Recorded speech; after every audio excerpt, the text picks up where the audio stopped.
गिरीश नरेश परेश महेश विलेशय भूषण भो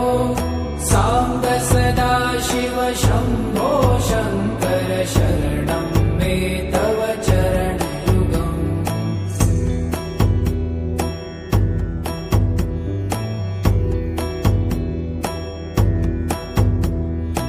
उमया दिव्य सुमङ्गल विग्रहया लिङ्गित वामाङ्ग विभो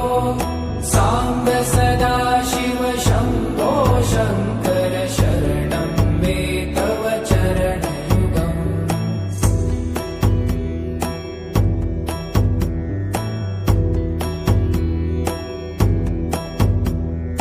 दूरीकुरु मामज्ञमनाथं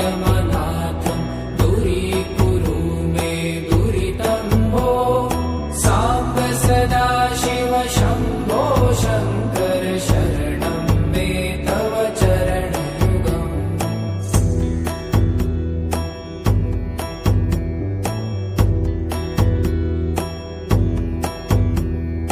ऋषिवर मानस हंस चराचर जनन स्थिति लय कारण भो